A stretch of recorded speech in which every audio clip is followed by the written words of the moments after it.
బింబాధరం బహుళదీర్ఘకృపాకటాక్షం శ్రీవేంకటేశముఖమాత్మని సన్నిధత్తాం. విమలపటి కమలకుటి పుస్తకరుద్రాక్షశస్తహస్తపుటి కామాక్షి పక్ష్మలాక్షి కలిత విపంచి విభాసి వైరించి మనోజవం మరుతతుల్యవేగం జితేంద్రియం బుద్ధిమతాం వరిష్టం వాతాత్మజం వనరయూధముఖ్యం శ్రీరామదూతం శిరసా నమామి. ఆపదామపహర్తారం దాతారం సర్వసంపదాం లోకాభిరామం శ్రీరామం భూయో భూయో నమామ్యహం. నారాయణం నమస్కృత్య నరం చైవ నరోత్తమం దేవీం సరస్వతీం వ్యాసం తతో జయముదీరయేత్. హరి ఓం. పరమేశ్వర స్వరూపమైన సభకు నమస్కారం. భగవానుడు స్వీకరించిన అవతారాల్లో అత్యంత ప్రధానమైనటువంటి అవతారములలో ఒకటిగా చెప్పబడేటటువంటి అవతారం వామనావతారం. ఆయన సాక్షాత్ లక్ష్మీనాథుడు. లక్ష్మీనాథుడైనటువంటి వాడు అందరికీ అన్నీ ఇవ్వగలిగిన వాడే, కానీ ఆయన ఒకరి దగ్గర దరిద్రుడిలా, భాగవతంలోనే వాడిన మాట, దరిద్రుడిలా చేయి చాపి యాచించవలసిన అవసరం ఆయనకి లేదు. కానీ ఆయన ఇచ్చిన మాటని నిలబెట్టుకోవడం కోసం ఎంతకైనా సరే కిందకి దిగి వచ్చి భక్తులను ఎంత ఆదుకుంటాడు అన్నదానికి పరాకాష్ఠ వామనమూర్తి యొక్క వృత్తాంతం. పోతన గారు అందులో ఆంధ్రీకరించినప్పుడు అత్యంత హృదయంగా ఆంధ్రీకరించారు. ఒకానొకప్పుడు విరోచనుని యొక్క కుమారుడైనటువంటి బలిచక్రవర్తి దేవతల మీద యుద్ధం చేసి సామ్రాజ్యాన్ని ఆక్రమించాలని ప్రయత్నం చేసి సాధ్యం కాక ఓడిపోయి తిరిగొచ్చాడు. రాక్షసులు కేవలం తమ బలం వల్ల మాత్రమే దేవతల్ని గెలవడం సాధ్యం కాదు అని గుర్తెరిగి ఆయన గురువుగారి యొక్క అనుగ్రహాన్ని సంపాదించుకోవడం కోసమని నిరంతరం గురు శుశ్రూష చేశాడు. అలా నిరంతరం గురు శుశ్రూష చేసినటువంటి కారణం చేత శుక్రాచార్యుల వారి యొక్క విశేషమైనటువంటి అనుగ్రహానికి పాత్రుడయ్యాడు. గురువు ఎక్కడ ఉన్నా గురువే. శుక్రుడు కూడా సామాన్యుడు కాడు, మహానుభావుడైన బృహస్పతి అంతటి వాడు తన యొక్క కుమారుణ్ణి చదువు నేర్పించడం కోసమని శుక్రాచార్యుల వారి వద్దకు పంపించాడు. అటువంటి శుక్రాచార్యుల వారు శుశ్రూష చేసినటువంటి తన శిష్యుడైన బలిచక్రవర్తి యొక్క భక్తి ప్రపత్తులకు సంతోషించినటువంటి వాడై విశ్వజిత్ యాగాన్ని చేయించాడు. సనాతన ధర్మంలో అత్యంత ప్రధానమైనటువంటి ప్రక్రియ ఏది అంటే యజ్ఞము. ఆ యజ్ఞమునకే యాగము అని పేరు. ఆ యజ్ఞము అనేటటువంటి ప్రక్రియని పరమేశ్వరుడు కూడా ఎంత గౌరవిస్తాడంటే, ఎప్పుడైనా ఎక్కడైనా ఏ కారణం చేతనైనా యజ్ఞం మధ్యలో కొంతసేపు ఆపవలసి వస్తే భగవానుడిచ్చేటటువంటి మొదటి ఆదేశం ఏది అంటే ఆ యజ్ఞాన్ని పూర్తి చేయమని చెప్తాడు. యజ్ఞ ప్రక్రియ సనాతన ధర్మానికి అంతటికీ కూడా మూలమై ఉంటుంది. అందుకే అసలు సనాతన ధర్మం యొక్క జీవనాడి ఎక్కడుంటుంది కర్మకాండలో అంటే అగ్నిహోత్రము ద్వారా భగవంతుణ్ణి ఆరాధన చేయడంలో ఉంటుంది. ఆ అగ్నిముఖంగా ఇచ్చేటటువంటి హవిస్సు దేవతలకు అందుతుంది. యజ్ఞము ద్వారా సాధించుకోలేని ప్రయోజనం ఉండదు. అందుకే యజ్ఞము బహుళార్థ సాధకము, అనేక విధములైనటువంటి ప్రయోజనాల్ని వనగూడుస్తుంది. ఒకటి, ఇహమును సాధిస్తుంది.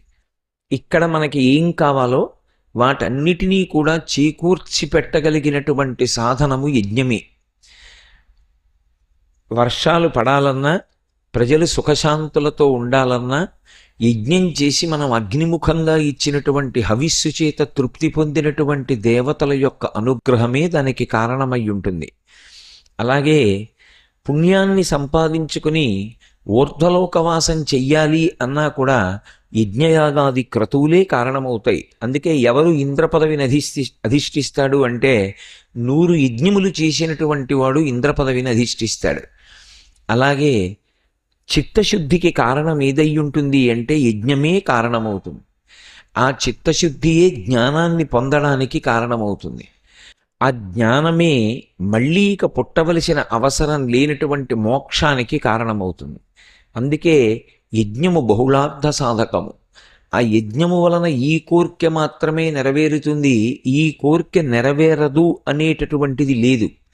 అసలు నేను పరమ యథార్థం ఒకటి మాట్లాడవలసి వస్తే, చాతుర్వర్ణములకు కూడా అగ్నిహోత్రం విధింపబడింది. అయితే ఎవరు ఎలా అగ్నిహోత్రం చెయ్యాలి అనేటటువంటి దాంట్లో విధానం మారుతుందంతే. కాబట్టి అంత శక్తివంతము, అంత పరమ పవిత్రమైనటువంటిది యజ్ఞము. ఆ యజ్ఞము ఎవరు చేస్తున్నారు, ఏ ప్రయోజనానికి చేస్తున్నారు అన్నదానితో సంబంధం ఉండదు. ఆ యజ్ఞపురుషుడైనటువంటి విష్ణువు యొక్క అనుగ్రహం చేత సమస్తమైనటువంటి కామితములు అనగూడుతాయి. అందుకే శుక్రాచార్యుల వారు విశ్వజిత్ అనబడేటటువంటి యాగం చేయించాడు. అంటే ఆ యజ్ఞము చేసినటువంటి కారణం చేత యజమాని అయినటువంటి బలిచక్రవర్తి ఏ స్థితిని పొందుతాడు అంటే, ఆయనని ఎదిరించగలిగినటువంటి వాడు ఈ విశ్వమునందుండడు. ఈ విశ్వమునంతటినీ కూడా గెలవగలిగినటువంటి స్థితిని ఆయన పొందుతాడు. ఆ యజ్ఞం పూర్తయింది. యజ్ఞం పూర్తవగానే యజ్ఞంలోంచి ఒక బంగారు రథం, బంగారు బట్ట కప్పినటువంటిది పైకొచ్చింది. ఆ రథానికి దివ్యమైనటువంటి అశ్వములు పూంచబడి ఉన్నాయి. సింహము కేతనము గుర్తుగా కలిగినటువంటి ఒక జెండా, అందులోంచి బలిచక్రవర్తి మెడలో వేసుకోవలసినటువంటి పుష్పహారం, ఆయన చేతులకు పెట్టుకోవలసినటువంటి కంకణాలు, ఆయన వాడవలసినటువంటి ఖడ్గం, 2 అమ్ముల పొదులు, ఆయన యొక్క ధనస్సు అన్నీ యజ్ఞప్రసాదంగా పైకొచ్చాయి. అందుకే మనకి సనాతన ధర్మంలో ఒక విషయాన్ని ప్రధానంగా చెప్తారు. ఐశ్వర్యమునకు కారణమేది అంటే అగ్నిహోత్రమే. అగ్నిహోత్రాన్ని ఆరాధన చేసిన కారణం చేత ఐశ్వర్యం వస్తుంది. శ్రియమిచ్చేత్ హుతాశన అని, హుతాశనుని యొక్క అనుగ్రహము చేత ఐశ్వర్యము. కాబట్టి ఎప్పుడైతే యుద్ధ సంభారములన్నీ అందులోంచి పైకొచ్చాయో వెంటనే బలిచక్రవర్తి యుద్ధ సంరంభం ప్రారంభం చేశాడు. దేవేంద్రుడి మీదకి బయలుదేరాడు. ఒక పురాణం మనం చదివేటప్పుడు మనం నిత్య జీవితంలో ఏదైనా ఒక ప్రధానమైన కార్యాన్ని ప్రారంభం చెయ్యడానికి ముందు అనుసరించవలసినటువంటి విధి విధానములు వర్ణింపబడతాయి. బలిచక్రవర్తి యుద్ధానికి వెంటనే బయలుదేరలేదు. బయలుదేరే ముందు బ్రాహ్మణుల్ని పిలిచి భూరిదానములు చేసి వాళ్ళ యొక్క ఆశీర్వచనాన్ని అందుకున్నాడు. దానితో పాటుగా పెద్దలైన వారందరికీ నమస్కరించి వారి ఆశీర్వచనం తీసుకున్నాడు.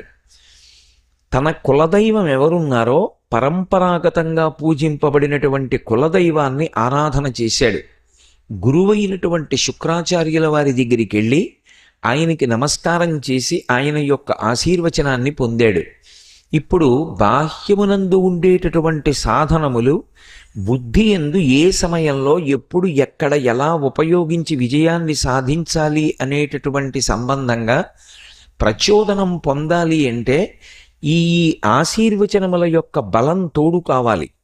అందుకే ఈ ఆశీర్వచనముల బలంతో ఆ దివ్యమైనటువంటి రథాన్ని అధిరోహించి స్వర్గలోకం మీదకి దండయాత్రకు వెళ్ళాడు. వస్తున్నటువంటి బలిచక్రవర్తి యొక్క తేజస్సుని చూశాడు దేవేంద్రుడు. చూసి ఈ మధ్య కాలంలోనే మనతో యుద్ధం చేసి ఓడిపోయి వెళ్ళిపోయినటువంటి బలిచక్రవర్తి ఇప్పుడు తిరిగి ఇంత బలాన్ని పుంజుకుని మళ్ళీ యుద్ధానికి వస్తున్నాడు అంటే వెనక ఖచ్చితంగా ఏదో ఒక బలవత్తరమైనటువంటి కారణం ఉండి తీరాలి. లేకపోతే దుర్నిరీక్షమైనటువంటి తేజస్సుతో యుద్ధానికి రాలేడు. కాబట్టి ఇప్పుడు నేను నా గురువు అయినటువంటి బృహస్పతిని సంప్రదించాలి అని ఆయన బృహస్పతిని సంప్రదించాడు. బృహస్పతి అద్భుతమైనటువంటి మాటలు చెప్పారు. ఎక్కడ ఏ గురువు చెప్పినా అలాగే ఉంటుంది. ఆయన అన్నారు, యుద్ధం అనేటటువంటిది సంభవించినప్పుడు ఉభయపక్షముల యొక్క బలాబలములను మొట్టమొదట అంచనా వేసుకోవాలి. నేను గెలవగలను అనుకుంటే యుద్ధానికి వెళ్ళాలి. కాదు, సమానమైనటువంటి బలము నిష్కారణంగా జనక్షయం అవుతుంది అనుకుంటే సంధి చేసుకోవాలి. అసలు యుద్ధంలో మనం ఎదిరించలేము అని అనుకున్నప్పుడు శత్రువు పొరపాటు చేసే వరకు తాను కష్టానికి ఊర్చి దూరంగా తొలగిపోవాలి. ప్రస్తుతం కాలం బలిచక్రవర్తికి అనుకూలంగా ఉంది. కారణం, బలిచక్రవర్తి పట్ల గురువైనటువంటి శుక్రాచార్యుల వారు విశేషమైనటువంటి అనుగ్రహ శక్తినే మనతో యుద్ధం చేసి ఓడిపోయి వెళ్ళిపోయినటువంటి బలిచక్రవర్తి ఇప్పుడు తిరిగి ఇంత బలాన్ని పుంజుకుని మళ్ళీ యుద్ధానికి వస్తున్నాడు అంటే వెనక ఖచ్చితంగా ఏదో ఒక బలవత్తరమైనటువంటి కారణం ఉండి తీరాలి. లేకపోతే దుర్నిరీక్షమైనటువంటి తేజస్సుతో యుద్ధానికి రాలేడు. కాబట్టి ఇప్పుడు నేను నా గురువు అయినటువంటి బృహస్పతిని సంప్రదించాలి అని ఆయన బృహస్పతిని సంప్రదించాడు. బృహస్పతి అద్భుతమైనటువంటి మాటలు చెప్పారు. ఎక్కడ ఏ గురువు చెప్పినా అలాగే ఉంటుంది. ఆయన అన్నారు, యుద్ధం అనేటటువంటిది సంభవించినప్పుడు ఉభయపక్షముల యొక్క బలాబలములను మొట్టమొదట అంచనా వేసుకోవాలి. నేను గెలవగలను అనుకుంటే యుద్ధానికి వెళ్ళాలి. కాదు, సమానమైనటువంటి బలము నిష్కారణంగా జనక్షయం అవుతుంది అనుకుంటే సంధి చేసుకోవాలి. అసలు యుద్ధంలో మనం ఎదిరించలేము అని అనుకున్నప్పుడు శత్రువు పొరపాటు చేసే వరకు తాను కష్టానికి ఊర్చి దూరంగా తొలగిపోవాలి. ప్రస్తుతం కాలం బలిచక్రవర్తికి అనుకూలంగా ఉంది. కారణం, బలిచక్రవర్తి పట్ల గురువైనటువంటి శుక్రాచార్యుల వారు విశేషమైనటువంటి అనుగ్రహ శక్తితో ఉన్నాడు. అటువంటి గురువు విశ్వజిత్యాగం చేయించి ఉండగా, ఆయన యొక్క ఆశీర్వచనము తోడై ఉండగా బలిచక్రవర్తిని నిర్జించడం సాధ్యం కాదు, అథవా ఆయన్ని ఓడించడం కూడా కుదరదు. ఎప్పుడు బలిచక్రవర్తిని నువ్వు గెలవగలవు?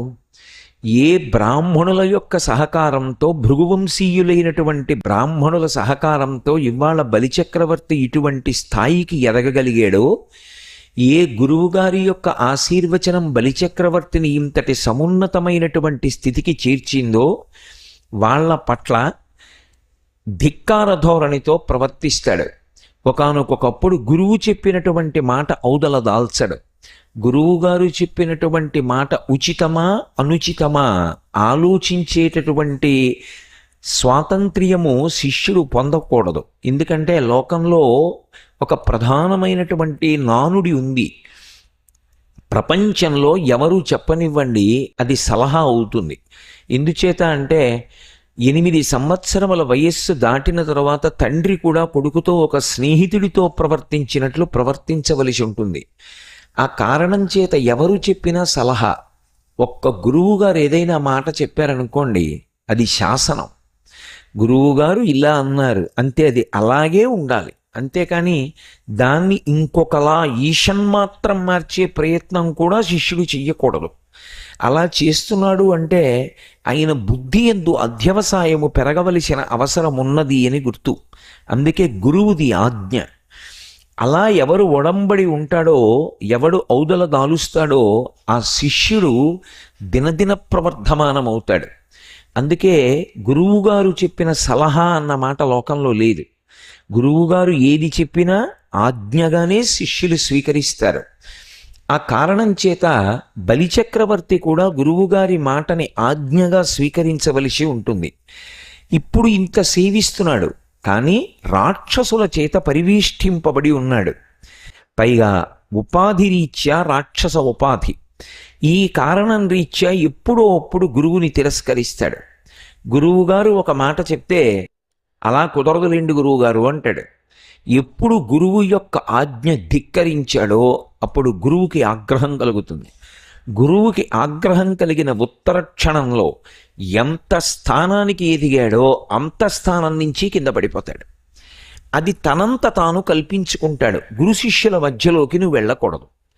కాబట్టి బలిచక్రవర్తి తనంత తానుగా గురువుల యొక్క అనుగ్రహాన్ని కోల్పోయే పర్యంతము నువ్వు వెళ్ళి ఎక్కడో ఒక్కడ తలదాచుకో. కాలం కలిసి వచ్చే వరకు వంగి ఉండడంలో దోషం లేదు. పురాణంలో మనం ప్రధానంగా నేర్చుకోవలసినటువంటి విషయాలు కొన్ని ఉంటాయి. క్షమా సత్యం, క్షమా దానం, క్షమా యశః అంటారు రామాయణంలో వాల్మీకి మహర్షి. ఓర్పు అనేటటువంటిది మనిషికి అత్యంత అవసరం. అన్ని వేళలా మనం అనుకున్నట్టు కలిసి వచ్చేస్తోంది అనుకోండి, అన్నీ మనం అనుకున్నట్టే జరుగుతున్నాయి. లోకంలో కీర్తింపబడడం తప్ప ఇంకొకటి తెలియదు. అప్పుడు అసలు మనని మనం పరిశీలించుకోవడానికి అవకాశం ఎక్కడుంటుంది? ఒక్కొక్కప్పుడు మన సంకల్పం లేకుండా మనకి ఇబ్బందులు ఏర్పడతాయి. అవి ఎందుకు ఈశ్వరుడు కల్పిస్తాడంటే అనుభవాన్ని కల్పిస్తాడు. ఇలా ఉంటుందని తెలుసుకోసుమా, లేనినాడు నీకు అనుభవం రాదు అని అనుభవాన్ని కల్పిస్తాడు. కాబట్టి నువ్వు కూడా ఆ కోణంలో ఓర్పు పట్టి ఇక్కడ నుంచి తొలగిపోయి దూరంగా వెళ్ళిపో. ఎక్కడో అక్కడ అందరూ చెదిరిపోండి. దేవతలందరూ ఒక చోట ఉండడానికి వీల్లేదు. అందరూ తలకొక చోటికి వెళ్ళిపోండి. ఎప్పుడో అప్పుడు మళ్ళీ మీకు కాలం కలిసి వస్తుంది. కాలం కలిసి వస్తుంది అనడానికి గుర్తు బలిచక్రవర్తి గురువుని ధిక్కరిస్తాడు. 2 రెళ్ళు 4, 2 3 6 ఎంత ఖచ్చితమో బృహస్పతి అంత ఖచ్చితంగా లెక్క కట్టారు. అది గురుబుద్ధిర్విశేషత అనడానికి కారణం అది. గురుబుద్ధి విశేషమై ఉంటుంది అని. ఎప్పుడైతే బృహస్పతి ఈ మాటలు చెప్పారో దేవేంద్రుడి శచీదేవిని తన యొక్క పరివారాన్ని తీసుకుని అరణ్యాలు పట్టి వెళ్ళిపోయాడు. అమరావతి నగరంలోకి ప్రవేశించాడు బలిచక్రవర్తి. ఎదిరించడానికి ఎవరూ లేరు కాబట్టి సునాయాసంగా స్వర్గలోకాన్ని స్వాధీనం చేసుకున్నాడు. పరమ సంతోషంతో తిరిగి వెళ్ళి అన్ని లోకాలు తనకి స్వాధీనమయ్యాయి అని ప్రకటించి రాజ్యపాలనం చేస్తున్నాడు. బలిచక్రవర్తి మహాదాత. ఆయన పరిపాలన చేసిన కాలంలో భూమికి వసుంధర అన్న పేరు సార్థక్యమును పొందింది అన్నారు. అసలు నిజంగా చెప్పాలంటే వేదంలో కొన్ని మంత్రాలు బలిచక్రవర్తి కారణంగానే వచ్చాయి. మీరు ఇక్కడ పూజ జరుగుతున్నప్పుడు వింటూ ఉంటారు. అశ్వక్రాంతే రథక్రాంతే విష్ణుక్రాంతే వసుంధర అంటూ ఉంటారు. అశ్వక్రాంతే అంటే భూమి మీద గుర్రాలు తిరుగుతాయి. గుర్రం తిరిగితే గుర్రము యొక్క పాదముల చేత తొక్కబడితే ఆ మట్టి ఐశ్వర్యప్రదమవుతుంది. ఎలా ఐశ్వర్యప్రదమవుతుంది అంటే గుర్రం తొక్కిన మట్టి తీసుకొచ్చి యజ్ఞం ఎక్కడ చేద్దాం అనుకుంటున్నారో ఆ యజ్ఞశాలలో పొయ్యాలి. అది కూడా తీసుకొచ్చేటప్పుడు ఆ మట్టిని తామరాకులో మూట కట్టి గాడిద వెనకాతల పెట్టి మేళతాళాలతో తీసుకొస్తారు. అందుకని అశ్వక్రాంతే 2 గుర్రములు తిరుగుతుంటాయి వాహనాలుగా. భూమి మీద గుర్రపు డెక్క తగిలితే ఐశ్వర్యమునకు కారణమవుతుంది. 2 రథక్రాంతే రథచక్రములు భూమి మీద తిరుగుతూ ఉంటాయి. రథం భూమికి తగిలి వెడుతోంది అంటే అది ఐశ్వర్యమునకు కారణము. 3 విష్ణుక్రాంతే విష్ణువు అంటే మహానుభావుడు, సర్వవ్యాపకుడు. ఆయన చేత ఈ భూమి ఆక్రమింపబడింది. ఎవరి కాలంలో ఆక్రమింపబడింది? బలిచక్రవర్తి కాలంలోనే వామనమూర్తి 3 అడుగుల నేలతో భూమి ఆకాశములను కొలిచారు. అందుకే భూమిని కీర్తిస్తూ సూక్తంలో ఈ మంత్రం చెప్తారు. అశ్వక్రాంతే రథక్రాంతే విష్ణుక్రాంతే వసుంధర అంటారు. వసుంధర అంటే సమస్త ఐశ్వర్యములకు కారణమవుతుంది. ఐశ్వర్యము అన్న మాట భూమి కలిగి ఉండుట అని అర్థం కాదు. భూమి ఇవ్వడానికి కావలసినటువంటి యోగ్యత మనం సంతరించుకోవడం, ఆ ఇచ్చిన దాన్ని అనుభవంలోకి తెచ్చుకోవడానికి కావలసినటువంటి అర్హత నిలబెట్టుకోవడం. భూమి యందు ఐశ్వర్యం ఉంటుంది, పంటలు పండుతాయి. కానీ ఆ పంట ఇంటికి రావాలన్నా, వచ్చిన పంట తినాలన్నా 2 ఉండాలి. ఒకటి, మధ్యలో ప్రకృతి విపత్తులు రాకూడదు. ఇంటికొచ్చిన పంట తినాలి అంటే మనకు అనారోగ్యం